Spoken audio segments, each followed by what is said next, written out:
사마리아 성에 내려가 그리스도를 백성에게 전파하니 무리가 빌립의 말도 듣고 행하는 표적도 보고 한 마음으로 그가 하는 말을 따르더라. 많은 사람에게 붙었던 더러운 귀신들이 크게 소리 지르며 나가고 또 많은 중풍병자와 못 걷는 사람이 나으니 그 성에 큰 기쁨이 있더라. 아멘. 사도행전에 보면은 중요한 인물이 몇 명 나옵니다. 사도 중에는 베드로와 바울이 주로 등장하고 집사 중에는 스데반 집사와 빌립 집사가 주로 등장을 합니다. 오늘은 본문을 통해서 빌립 집사에 대하여 조금 생각해 보려고 합니다. 빌립은 초대교회 7명의 집사 중에 한 명으로 선택받아 사도들을 도와주는 일을 감당했습니다. 그는 성령이 충만한 사람이었고 맡겨진 일에 충성을 다하는 사람이었습니다. 예루살렘 교회는 사도와 집사들이 정말 아름다운 하모니를 이루고 잘 협력하고 조화하여 교회가 날마다 부흥하기 시작했습니다. 얼만큼 부흥했냐면 교회를 세운 지 1년도 안 돼서 교인이 3,000명이 넘었습니다. 그들은 날마다 모여서 떡을 떼며 교제하며 기도하며 하나님의 말씀을 나누었습니다. 얼마나 좋은지 모릅니다. 여러분 생각해 보세요. 교회를 개척한 지 1년 안에 막 3,000명이 늘어났는데 그 교인들이 서로 협력하고 단합하고 막 아름다운 교제를 나누는 거 보면 얼마나 좋아요. 우리 교회도 좀 그렇게 되었으면 좋겠습니다. 그런데 이 예루살렘 교회에 한 가지 문제가 있었습니다. 그 교회가 예수님께서 제자들에게 맡겨주신 사명이 있었습니다. 예수님이 승천하시면서 맡겨주신 사명은 너희는 예루살렘과 유대와 사마리아와 땅끝까지 이르러 내 복음을 전파하라 말씀하셨는데, 예루살렘 교회가 자기 교회의 부흥과 성장 그리고 교회 안에서의 교제와 나눔이 너무 좋다 보니까 주님이 맡겨주신 이 선교의 사명, 복음 전파의 사명을 잊어버렸습니다. 게을리한 거예요. 그리고 마치 변화산에서 베드로가 여기가 좋사오니 라고 말한 것처럼 예루살렘 교회 교인들도 여기가 좋사오니 뭐 우리가 굳이 나갈 필요가 뭐 있나 하는 생각을 가졌던 것입니다. 하나님께서는 사명을 감당하지 않는 예루살렘 교회에 큰 핍박을 가하셨습니다. 1절 말씀, 오늘 본문 8장 1절 말씀에 이런 말씀이 있습니다. 사울은 그가 죽임당함을 마땅히 여기더라. 그날에 예루살렘에 있는 교회가 큰 박해가 있어 사도 외에는 유대와 사마리아 모든 땅으로 흩어지니라. 이런 말이 있습니다. 예루살렘 교회가 자기 교회만 생각하고 자기들의 만족에만 취하여 신앙생활 하는 것을 주님은 기뻐하지 않았습니다. 그래서 스데반 집사를 순교하는 것을 계기로 해서 예루살렘에 모여있던 그 교인들을 흩어버리셨습니다. 그때 빌립 집사가 그 흩어지면서 간 곳이 바로 사마리아였습니다. 여러분도 잘 아다시피 이스라엘은 지역 감정이 아주 심했습니다. 유대 땅에 예루살렘에 있는 사람들은 사마리아 사람들을 개같이 여겼어요. 혼혈됐다고 해가지고 혼혈민족이라고 싫어했습니다. 그래서 갈릴리로 갈 일이 있으면 사마리아로 가면 길이 아주 좋아요. 그런데 그 길로는 사마리아 땅은 아예 내가 밟고도 싶지 않다라고 생각해서 사마리아로 가지 않고 오른쪽으로 하면 광야길이 있습니다. 광야길은 매우 메마르고 건조한 땅이고 걸어가기에 굉장히 힘든 곳인데 굳이 그 길로 가는 거예요. 이 길로 안 가고. 그만큼 사마리아를 싫어했습니다. 그런데 이 빌립 집사는 내가 이왕 복음을 전파하러 간다면 사마리아를 가야 되겠다. 아마도 빌립 집사는 예수님께서 예루살렘과 온 유대와 사마리아와 땅끝까지 이르러 복음을 전파하라 할 때 사마리아라는 말을 듣는 순간 가슴에 뭐가 톡 꽂혔는지도 모릅니다. 그래, 내가 저쪽에 가야 되겠다. 내가 이왕이면 사마리아로 가야 되겠다라고 생각했는지도 모릅니다. 그래서 그는 사마리아에 가서 하나님의 복음을 전파하기 시작했습니다. 그가 유대 예루살렘에서 사마리아로 내려가서 복음을 전파하는데 어떤 역사가 일어나느냐면 7절 8절 말씀 한번 보시기 바랍니다. 많은 사람에게 붙었던 더러운 귀신들이 크게 소리를 지르며 나가고 또 많은 중풍병자와 못 걷는 사람이 나으니 그 성에 큰 기쁨이 있더라. 여러분, 빌립이 전도하는데 얼마나 능력이 많이 나타나는지 몰라요. 역사가 나타나는데 막 더러운 귀신들이 쫓겨나가고 중풍병자가 나음을 받고 못 걷는 사람들이 일어나고 막 기적이 일어납니다. 여러분, 우리 서북교회도 만약에 그런 기적이 일어나면 전도 알곡 전도 안 해도 교인 아마 이 동네 사람들이 다 몰려올 거예요. 다 몰려와가지고 막 난리가 날 거예요. 빌립의 전파가 바로 그랬습니다. 이러한 전도를 능력 전도라고 합니다. 능력으로 전도하는 거예요. 항상 기독교가 처음 들어가는 곳에는 능력으로 전도하는 역사들이 많이 일어납니다. 그래서 빌립이 능력으로 전도하는데 막 교인들이 막 일어나고 막 그 사마리아 성 사람들이 기뻐하면서 예수를 믿는데 이 소문이 예루살렘까지 온 거예요. 예루살렘에 있는 사람들이 생각을 그 소문을 들으니까 야, 우리가 개같이 여기는 저 사마리아에서 예수를 믿어? 이런 일이 있을 수 있을까? 그래서 조사단을 파송했는데 두 사람을 보냈습니다. 베드로와 요한 두 사람을 보냈습니다. 그 두 사람이 가서 보니까 진짜로 믿는 거예요. 정말 놀라웠게 예수를 믿는 거예요. 그래서 베드로와 요한이 너무 기뻐하여서 사마리아 성에 있는 사람들에게 세례를 주고 예수 믿는 것을 인정했던 것입니다. 복음은 편견의 벽을 뛰어넘습니다. 지역 갈등의 벽을 뛰어넘습니다. 그동안 유대인들, 예루살렘 사람들은 사마리아 하면은 싫어했습니다. 미워했습니다. 그런데 복음이 들어가니까 그 복음이 그 둘 서로 갈라졌던 그 틈, 그 오랜 기간 동안의 지역 갈등을 한 번에 해소했습니다. 여러분, 우리나라도 지역 갈등 있잖아요. 경상도와 전라도 지역 갈등 있잖아요. 만약에 경상도 사람이 전라도에 가서 교회를 개척했다면 교회가 될까요, 안 될까요? 전혀 안 됩니다. 반대로도 마찬가지예요. 전라도 목사님이 경상도 가서 개척을 하면 벌써 말 듣고 아유 뭔 소리야 그러고는 싫어했을 거예요. 그런데 유대도 비슷한 상황이었지만 예루살렘의 빌립이 사마리아에 가서 복음을 전파했는데 그들이 예수를 믿고 그들이 이 지역 감정, 이 모든 편견의 벽을 뛰어넘어 하나 되어지는 놀라운 역사가 일어났습니다. 저는 우리나라도 지역 갈등이 있고 뭐 여러 가지가 있는데 정치가들이 이거 풀 수 없다고 생각합니다. 예수 믿는 우리들이 풀어야 한다고 생각합니다. 예수 믿는 우리들이 편견의 벽을 뛰어넘고 지역 갈등의 벽을 뛰어넘어야 한다고 생각합니다. 자, 빌립이 사마리아 성에서 복음 전파하는데 역사가 일어났어요. 막 예루살렘에서도 사람이 와가지고 막 인정을 해주고 온 성의 사람들이 기뻐하고 막 그랬어요.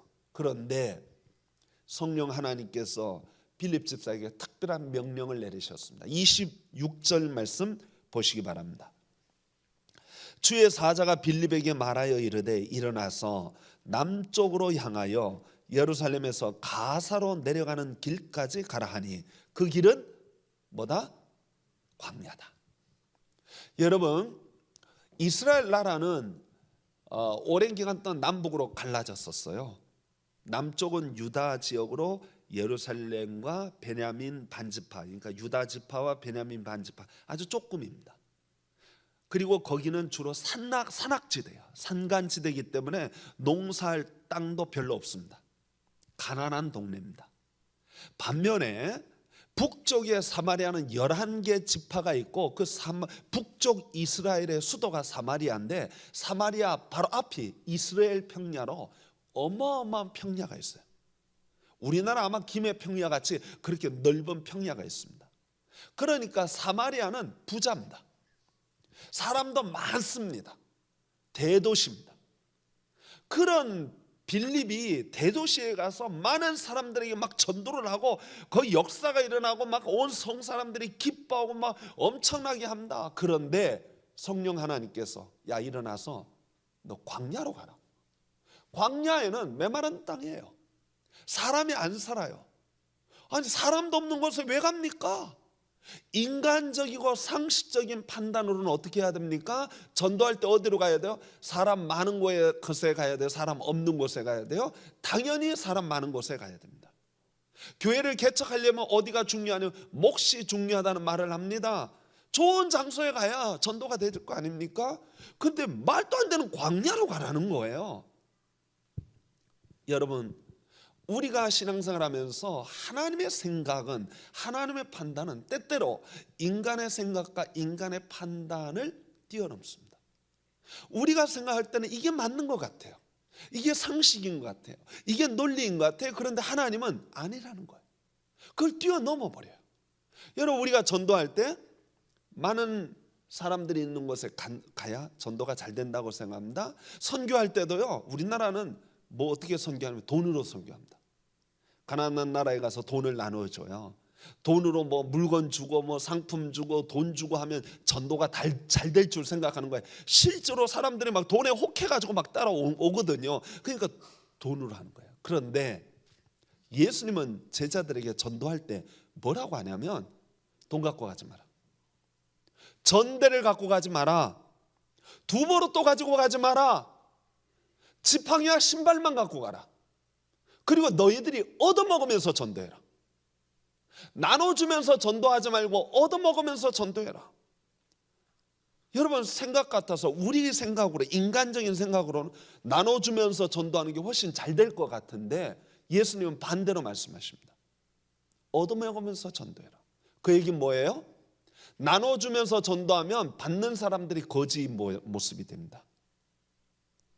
그 사람들이 가난하긴 하지만 자존심이 있어요. 그 사람들이 가난하긴 하지만 나름대로 자기 문화와 자기 전통이 있단 말이죠. 그런데 우리가 돈 좀 있다고 그 돈으로 그 사람들을 거짓 취급하는 거예요. 무시하는 거예요. 예수님은 반대로 하라는 거예요. 예수님은 하늘 영광 보좌를 버리시고 낮고 천한 모습으로 죄된 인간의 모습으로 오셔서 무릎을 꿇고 제자들의 발을 씻겨주시면서 섬기는 자가 되었습니다. 그래서 전도도 어떤 모습으로 하라 그러냐면 그 사람을 거지로 만들지 말고 너가 거지가 되라 이거예요. 너가 낮아지라는 것입니다. 너가 섬기는 자가 되라는 거예요. 그렇게 전도를 하라는 것입니다. 그러니까 우리의 방법은, 인간적인 방법은, 논리적인 방법은, 상식적인 방법은 이게 더 좋을 것 같아요. 근데 하나님은 아니라는 거예요. 인간의 생각과 상식을 뛰어넘습니다. 그래서 빌립 집사에게도 대도시인 사마리아에서 선교하지 말고 야 이제 됐어. 너 일어나서 어디로 가? 광야에 가라. 광야 사람 없는데요. 그래도 가봐.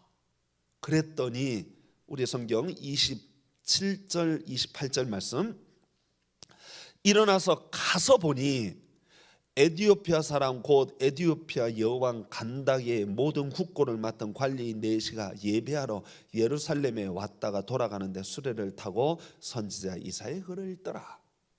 빌립이 가서 보니까 한 사람을 본 거야. 한 사람. 누굴 봤냐면 에디오피아의 국고를 맡은 네시를 만난 거예요. 우리 요즘 말로 말하면 재무부 장관을 만난 거예요. 그 사람을 전도한 거예요. 한 사람. 그런데 이 한 사람 전도한 게 얼마나 놀라운 일이 일어났는지 아십니까? 에디오피아가 예수 믿는 나라가 된 거예요. 여러분, 지금도 아프리카, 뭐 모로코, 튀니지, 뭐 리비아, 이집트, 뭐 이 북쪽 아프리카 나라들은 100% 이슬람 국가입니다. 100%. 그런데 딱 한 나라가 예외가 있는데 기독교 국가가 있습니다. 어떤 나라일까요? 딱 알아야 돼요. 이러면 벌써 이디오피아입니다. 빌립이 선교하여 세운 그 복음이 전파되어진 이디오피아는 지금도 기독교가 셉니다. 모슬렘의 그 강한 바람에서도 그들이 순교를 각오하고 예수를 믿었어요. 여러분, 인간적으로 생각하면 대도시 사마리아에서 복음 전파해야 마땅합니다. 그런데 하나님이 야 아니야 광야로 가, 아닌 것 같은데, 그래도 가니까 어떻게 됐어요? 역사가 일어났어요. 여기서 우리는 한 가지 또 배울 게 있습니다. 여러분, 전도도 대중전도가 있어. 사마리아는 대중전도를 합니다. 그러나 광야는 1:1 전도입니다. 대중전도든 1:1 전도든 다 중요합니다. 많은 사람을 거두는 것도 중요하고 적은 사람 한 사람을 건지는 것도 중요한 것입니다. 그런 의미에서 빌립은 어느 곳에 가든지 하나님의 복음 전파하는 일을 힘썼습니다. 그 빌립이 힘쓴 그 전도의 모습을 우리는 좀 배워야 할 필요가 있습니다. 미국의 이단 중에 몰몬교라고 하는 이단은 자기 자녀 중에 한 명은 반드시 선교사로 보냅니다. 물론 롱텀 선교사는 아닙니다. 숏텀 선교사는 한 2년 정도 가서 선교를 하고 돌아오게 합니다.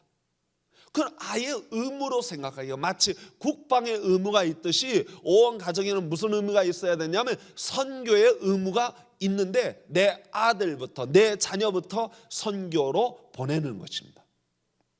우리가 잘 아다시피 이단 중에 여호와의 증인이라는 이단은 전도하는 일에 온 목숨을 걸고 있습니다.